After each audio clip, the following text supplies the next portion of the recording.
그럴따라 옆 사람과 같이 인사하겠습니다. 칭찬과 영광과 존귀가 있기를 간절히 바랍니다.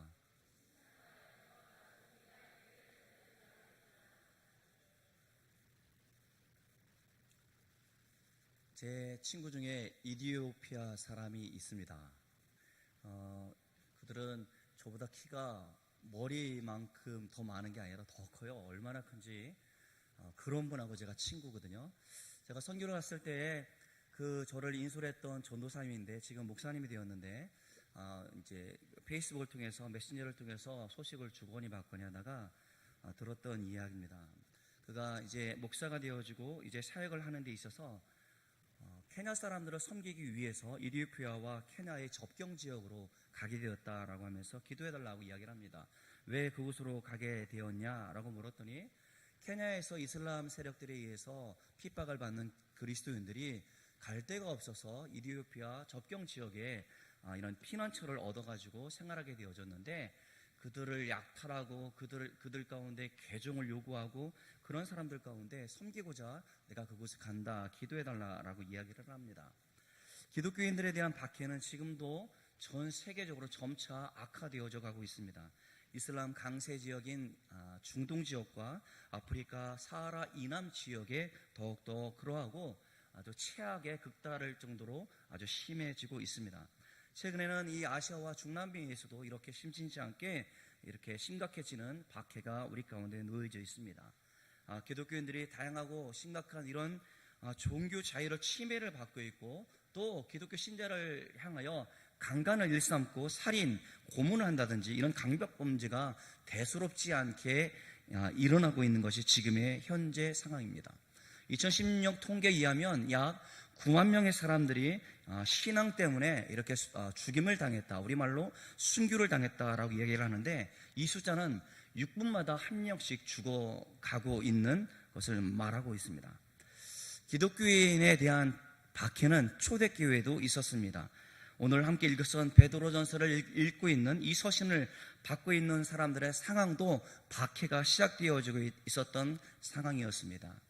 주후 64년 네로 황제의 로마 시위에 대해서 대화재를 일으켰고 그것에 대한 변명으로 이 화재는 그리스도인들의 소행이다 라고 몰아서 기독교인들을 대대적으로 전 로마 제국안에 이르기까지 박해를 감행하게 되어졌습니다.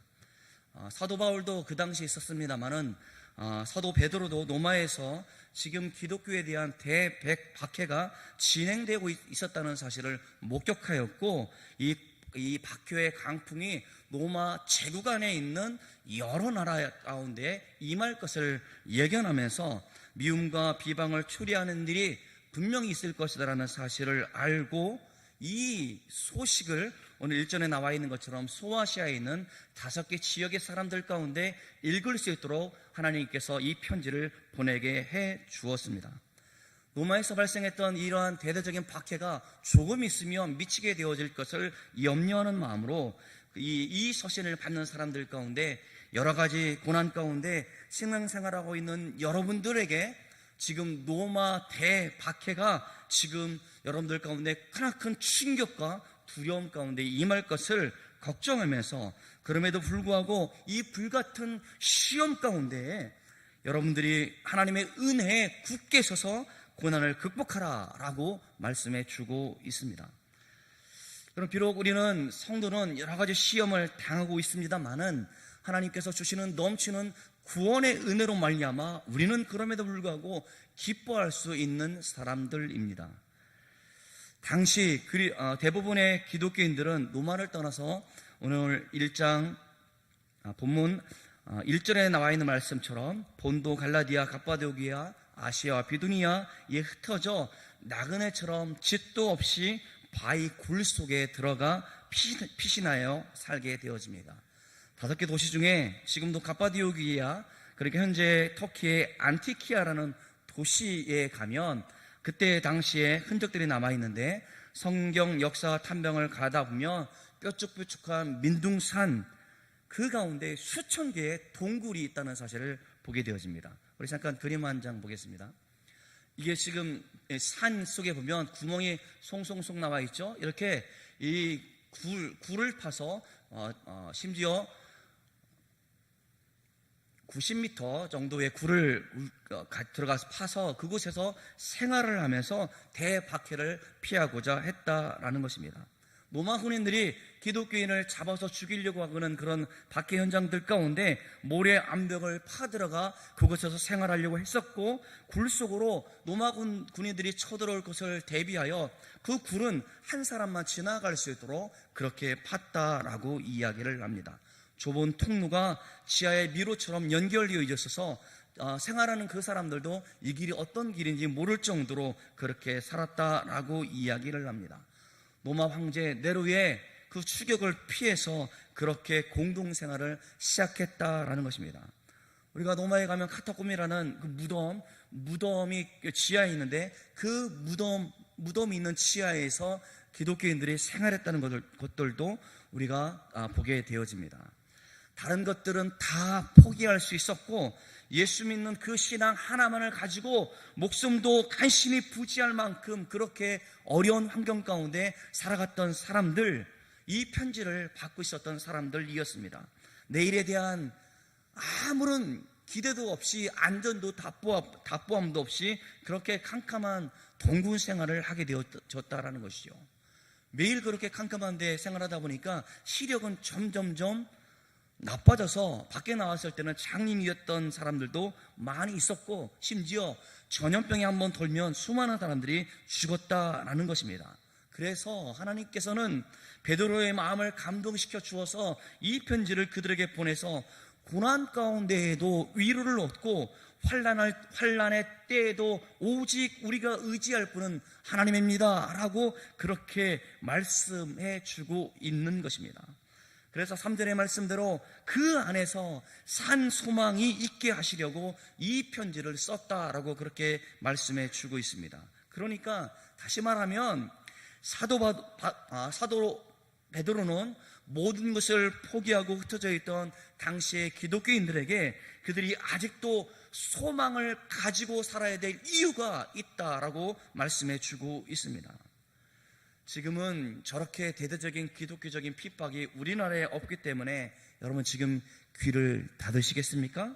그것은 저 국가에서 일어나는 일이고, 현재 대한민국은 그렇지 않고 종교의 자유를 누리고 있기 때문에 나와는 상관이 없는 말씀이라고 여러분 생각하시겠습니까? 여러분, 우리의 삶을 한번 돌아봤으면 좋겠습니다. 우리가 믿음을 가지고 세상 사람들과 구별된 삶을 살아가는 것, 그거 만만치 않습니다. 쉬운 일이 아니에요. 어쩌면 지금은 기독교인들이 더 불이익을 당하는 시대를 살아가고 있다고 생각이 되어집니다. 종교 편향이라고 이야기를 해서 전임 정권 지도자가 그런 종교를 가지고 있어서 다른 종교를 가지고 있던 사람들이 기독교에 대해서 편향적이다라고 그런 것을 제도적으로 요구하는 시대를 살아가고 있다는 말입니다. 이 나라의 법을 준수해야 됩니다. 그런데 여러분, 이 나라의 법도 중요하거니와 우리는 하나님을 믿는 사람으로서 이 세상이 요구하는 윤리와 기준을 뛰어넘어 더 높은 수준을 요구받는 시대 가운데 살고 있습니다. 자기들은 그렇게 살지 못하면서 우리가 그렇게 살지 못하면 예수쟁이 저러면 안 되는데 이렇게 비방하는 시대 가운데 살고 있다란 말입니다. 세상의 기준도 충족시키기도 힘든데 우리의 친구들은, 우리의 친척들은 우리가 예수 믿는 것 때문에 조롱하는 시대를 살아가고 있다라는 말입니다. 초대 기독교인들도 조차 지금의 상황 가운데 겹쳐 이야기한다면 영화를 유기하는 사건들이 일어납니다. 또한 남자들은 자유롭게 성생활을 하게 되어집니다. 아내를 두고 다른 여자와 그런 관계를 갖는 것이 아무런 제약을 받지 않는 시대, 종교적인 이유를 통해서 그런 시대를 살아가고 있다는 말입니다. 또 소아 성학대, 그러니까 어린 아이를 성적인 놀이기로 삼는 그런 시대 가운데 그것이 아닙니다, 그것이 잘못되었다라고 말했던 사람들이 초대 기독교인들이었단 말입니다. 그들이 과연 틀렸습니까? 그렇지 않았습니다. 그들이 옳았습니다. 지금도 마찬가지잖아요. 현대문화는 자유롭게 성생활하는 것을 이렇게 충동질하는 시대 가운데 있고, 나태, 간음죄 폐지, 지나친 개인주의, 이러는 옳지 못한 통념들이 우리로 하여금 우리의 신앙을 도전하는 시대에 살고 있다라는 말입니다. 이런 오염되어지고 잘못되어지는 통념들을 받아들여서는 안 될 터, 초대교인들처럼 다양한 신자들이 함께 모여 우리의 구원자 되신 주님을 의지하여 하나님을 예배할 때에 우리에게 소망이 있음을 우리 가운데 말씀해 주고 있다란 말입니다. 이 편지를 받고 있는 성도들 가운데는 불이익을 감수하고 모든 것을 포기하면서 흩어졌던 당시의 기독교인들에게 뭐라고 말씀해 주고 있습니까? 그럼에도 불구하고 우리에게는 아직 소망이 있다라고 그렇게 말씀해 주고 있습니다. 소망이 있는 이유를 오늘 본문을 통해서 우리에게 말씀해 주고 있다라는 겁니다. 3절을 보면 왜 소망이 있는지 말씀해 주고 있습니다. 우리가 거듭났기 때문에 우리에게 소망이 있다라고 말씀해 주고 있어요. 우리 다 같이 3절을 읽도록 하겠습니다. 3절 시작.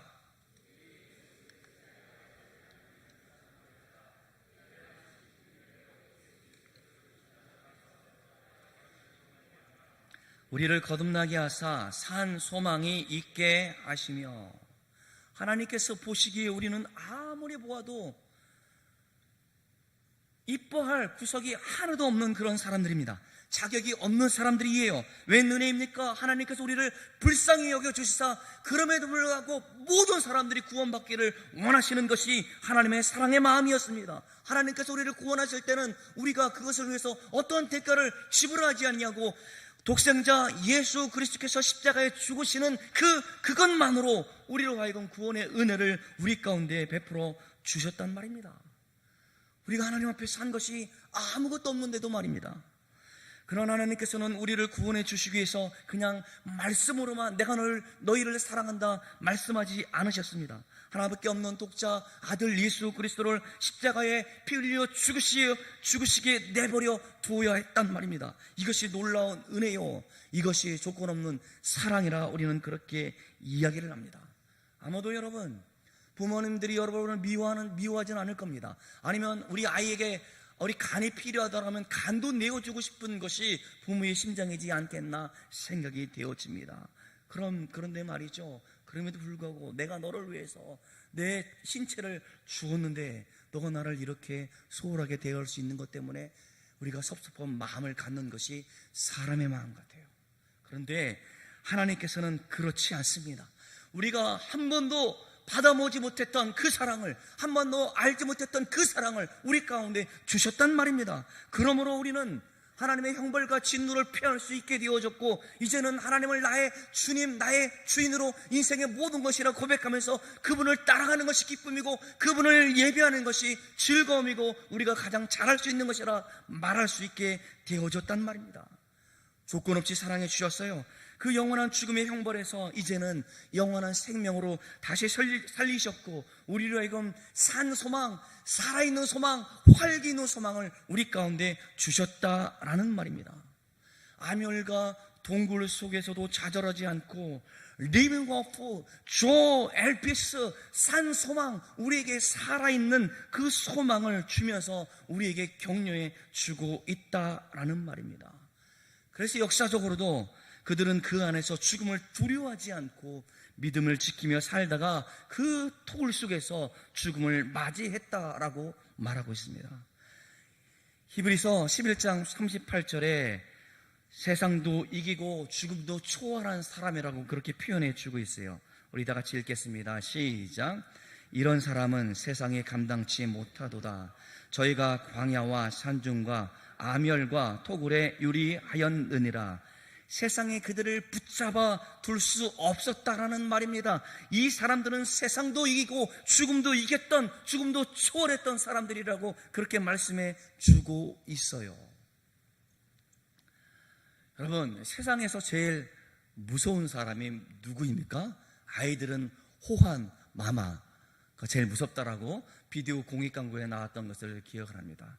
또 우스갯소리로 눈이 안 보이는 사람이 가장 무섭다라고 얘기해요. 보여지는 것 때문에 무서워하는 사람들은 안 보이기 때문에 무서워하지 않는다라는 것입니다. 여러분, 그 다음으로 무서운 사람이 어떤 사람인지 압니까? 죽음을 각오한 사람이 무서워하지 않습니다. 저는 개인적으로 놀이동산에 가는 것을 별로 안 좋아합니다.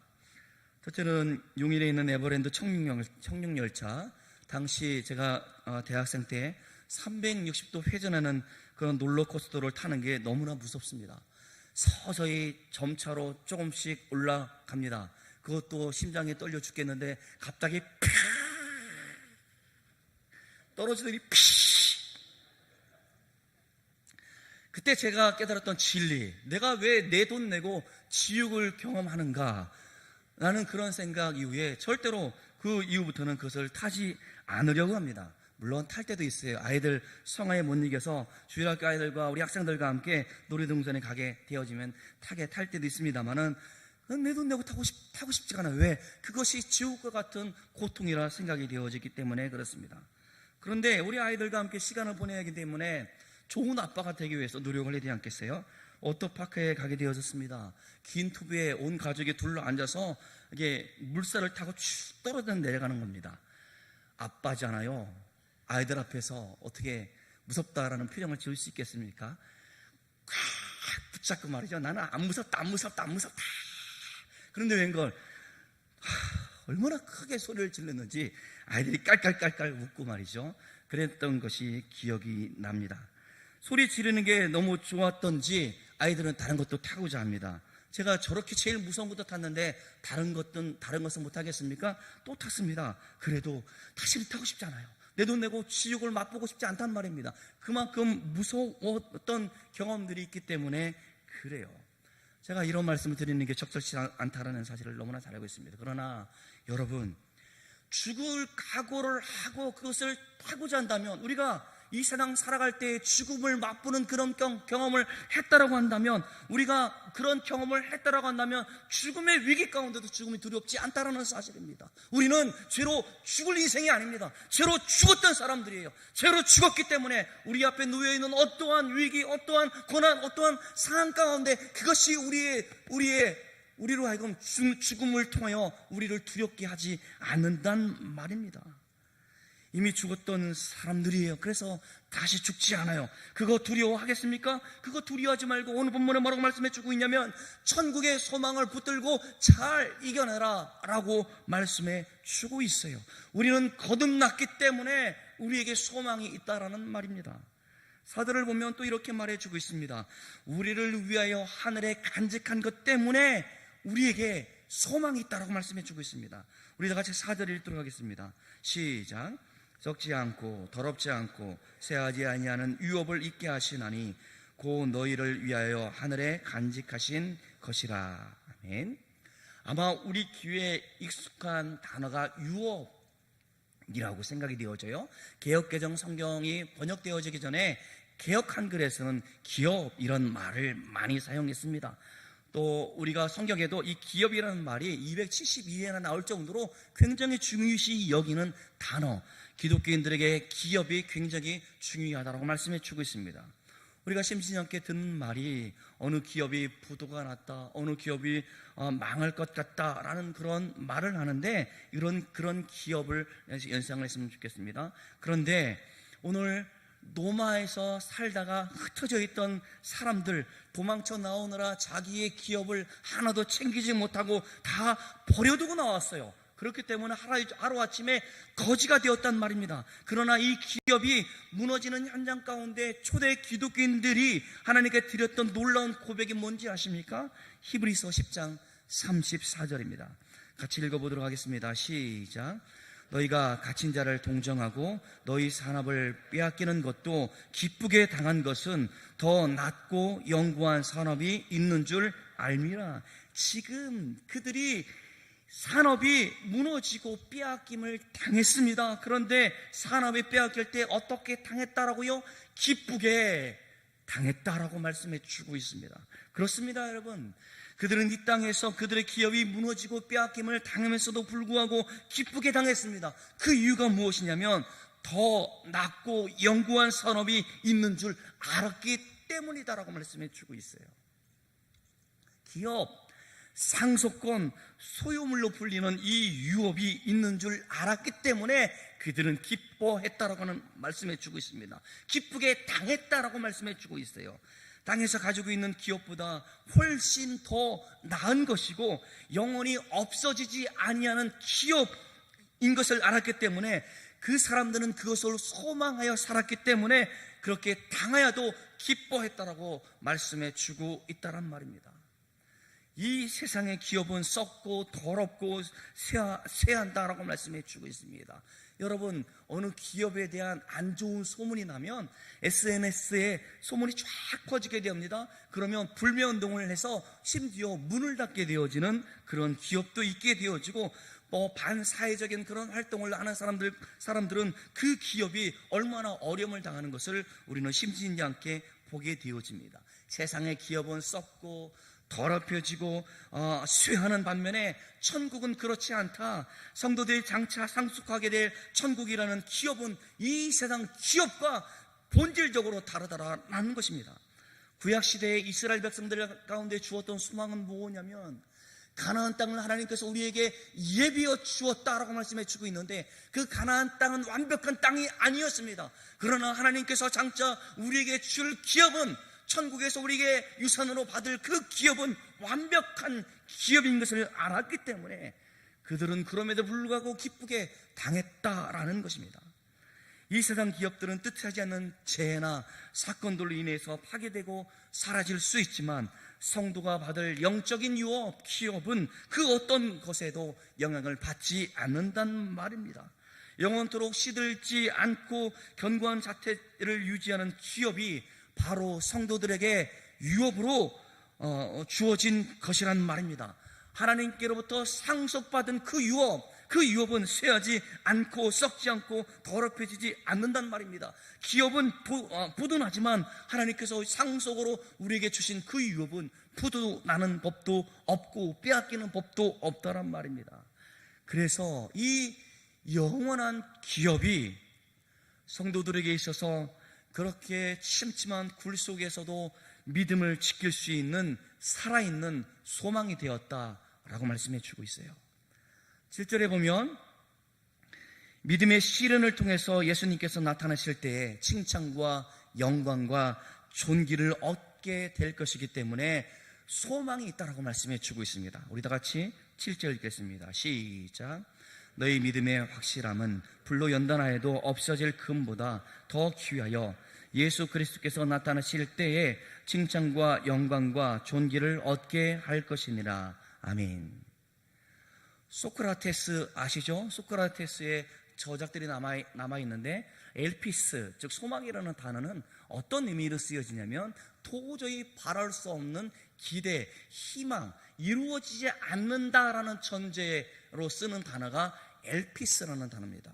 그런데 놀랍게도 이 고전 헬라어입니다만은 성경이 기록되어졌던 그 시대 가운데 이 엘피스라는 이 소망이라는 단어는 반드시 확실히 이루어진다라는 의미로 쓰였던 단어가 엘피스, 소망이라는 단어입니다.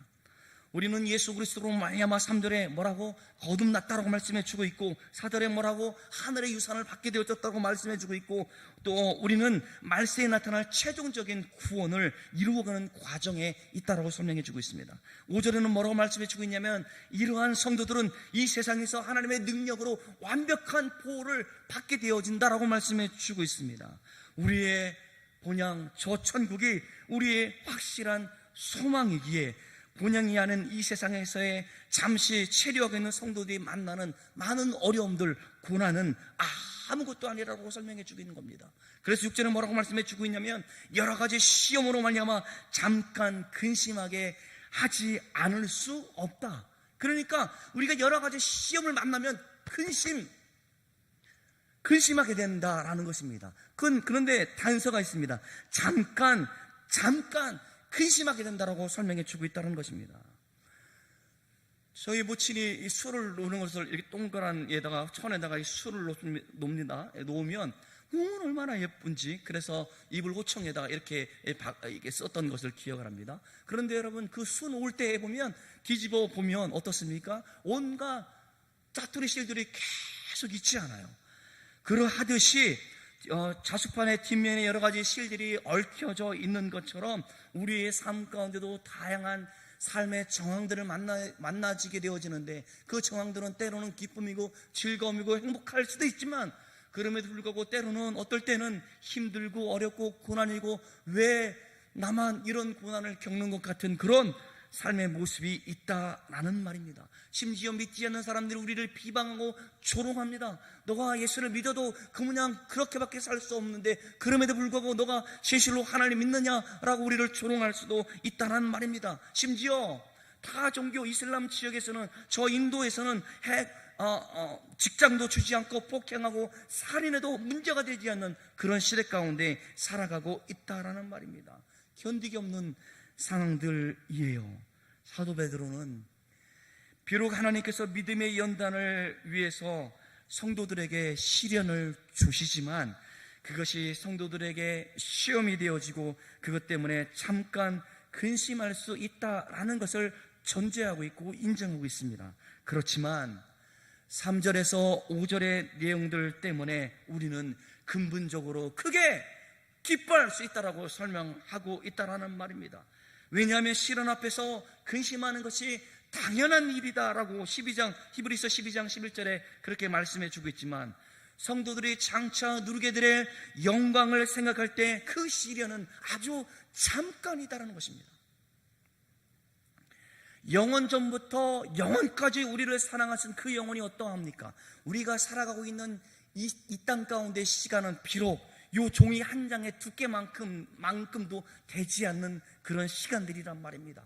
요 짧은 시간 안에서 겪는 여러 가지 어려움은 잠깐이란 말입니다. 그러나 우리가 하나님의 나라에서 유업으로 상속되어진 그것들은 영원하기 때문에 우리로 하여금 이 시련 가운데도 하나님께서 나와 함께 하신다는 그런 믿음을 가지고, 이 내가 주님의 나라에서 받게 되어질 그 영광은 우리가 영원토록 내세에서 누리게 되어질 것을 우리들 가운데 말씀해 주고 있기 때문에 우리에게는 소망이 있다라는 말입니다. 시련을 통과해서 깨끗하고 순수한 믿음으로 단련된 성도들은 이제 장차 예수 그리스도의 재림의 때에 7절에 말씀해 주고 있는 것처럼 칭찬과 영광과 존귀를 얻게 되어질 것입니다. 그러기에 우리는 그 소망을 가지고 지금 모든 시험, 내가 당하고 있는 많은 어려움들, 시험을 능히 이겨낼 수 있습니다. 그 시험은 아주 잠깐입니다. 잠깐 근심하게 하지 않을 수 없었으나 지금 뭐라고 말씀해 주고 있냐면 오히려 기뻐했다라고 말씀해 주고 있습니다. 이제 근심을 넘어서서 마침내 기뻐할 수 있는 커다란 기쁨의 이유가 무엇입니까? 7절 말씀 다시 한번 읽으면서 우리가 새겼으면 좋겠습니다. 7절 시작. 너희 믿음의 시련이 불로 연단하여도 없어질 금보다 더 귀하여 예수 그리스도에 나타나실 때에 칭찬과 영광과 존귀를 얻게 하려 함이라. 아멘. 저는 우리 몸이 신령한 몸으로 영광스러운 몸으로 바뀌어질 것을 꿈꾸며 소망하고 반드시 그렇게 되어질 것을 믿습니다. 또 우리를 하나님께서는 이 땅 가운데도 보배롭고 존귀한 사람으로 여기셨던 하나님이시기 때문에 우리가 하나님의 나라 앞에 섰을 때에 우리를 존귀하다 말씀하실 겁니다. 그러나 저는 이 칭찬이라는 단어가 마음에 와닿아요. 우리가 주의 사역을 위해서 당하는 모든 어려움들 가운데도 우리가 예수 믿는 것들 때문에 친척들 가운데 조롱을 당하고 친척들 가운데 업신여김을 당하여도, 내가 믿는 것 때문에 내가 세상에 있는 가치관을 따라가면 좀 더 편하게 살 수 있는데, 내가 하나님을 믿는 사람으로서 구별된 삶을 살기 노력하기 때문에 많은 어려움이 있음에도 불구하고 그렇게 살아간 것이 정말 고되고 힘들고 어렵고 너무나 고통스럽지만, 주님께서 말씀하시기를 얘야 수고했다, 잘했어, 그 말, 그 칭찬 한마디만 있다고 한다면 이겨낼 수 있을 것 같습니다. 사랑하는 성도 여러분, 여러분이 지금 당하는 어려움들이 무엇입니까? 아니 나는 어려움이 없고 세상적으로 잘 살고 있다. 아니요, 여러분의 심령 가운데 정말 그 모든 것을 다 내려놓고 오직 나는 주님 때문에 기뻐합니다, 나는 주 예수 그리스도만을 온전히 쫓겠습니다, 나는 그런 열망, 주를 위해 헌신하는 것, 내가 주를 위해서 온 힘을 기울여 사는 그런 열망이 여러분 가운데 있느냐 말입니다. 그 열망 가운데 주님께서 말씀하시기를 예 수고했다, 참 잘했어, 칭찬과 영광과 존귀를 믿는다라고 하면 우리는 이렇게 살 수 없어요. 우리가 주어진 시간 가운데 더욱더 헌신해야 되고, 교사들은 아이들의 영혼을 살리기 위해서 부단히 노력해야 되고, 그들을 위해서 기도해야 되고, 그들이, 우리 아이들이, 우리 교회의 미래인 그들이 믿음 안에 잘 살아갈 수 있도록 우리가 끊임없이 기도하며 우리 하나님의 사랑을 그들 가운데 보이는 삶을 살아야 한단 말입니다. 우리가 단지 한번 예배드리는 것만으로 우리의 믿음을 답보할 수 있다? 아니요. 날마다 주님의 뜻을 알고자 주의 말씀 가운데 엎드려야 되고, 나는 내 의지, 내 힘은 연약하기 때문에 주님 내게 힘 주십시오라고 주님을 의지하는 믿음의 기도 생활이 우리 가운데 있어야 되지 않겠나 싶습니다. 그러한 것이 있을 때 고난이 고난처럼 여겨질 터인데, 우리는 어쩌면 나는 싫어, 이 세상은 고난이 없는 시대야, 저 나라 사람들이 당하는 어려움들을 외면하고 저들을 위해서 수고하는 선교사님들을 외면하는 그러한 얄팍한 믿음을 가지고는 이 세상, 우리의 믿음을 빼앗기려고 하는 이 시대 가운데 우리의 믿음을 어떻게 답보할 수 있다는 말입니까? 사랑하는 성도 여러분, 우리에게 칭찬과 영광과 존귀가 있음을, 그것이 이 땅 가운데 살아가는 유일한 소망임을 알고 우리가 더욱더 주를 위해서 헌신을 다짐하는 저와 여러분들 되어지기를 주의 이름으로 축원합니다. 하나님 아버지 감사합니다. 우리의 유일한 소망, 우리 주 예수 그리스도 인하여 오늘 하루도 살게 되어집니다. 주여, 내가 살아가는 것이 내 유익을 위하여, 내 가족의 유익을 위해 살아가는 것이 아니라 오직 하나님을 위해서 살기를 원하오니, 주여 나를 통해서 하나님의 사랑이 많은 사람들 가운데 증거되어질 수 있도록 주여 나를 사용하여 주옵소서. 하나님, 비겁하게 물러서지 않겠습니다. 하나님, 우리 아버지시여, 내가 세상 사람들 가운데 믿는 사람으로서의 구별된 삶을 포기하지 않겠습니다. 하나님, 어떤 불이익을 당한다 할지라도 믿는 사람으로서의 본을 보이기를 원하며 내가 살아가고 있는 그 현장 가운데 믿음의 열매를 맺혀가는 삶을 살아갈 수 있도록 주여 나와 함께하여 주옵소서. 주님을 바라보며 주님을 의지하며 나아가오니 내게 그렇게 살아갈 수 있도록 주여 도와주옵소서. 감사드리옵고 사랑이 많으신 예수님의 이름으로 기도드리옵나이다. 아멘.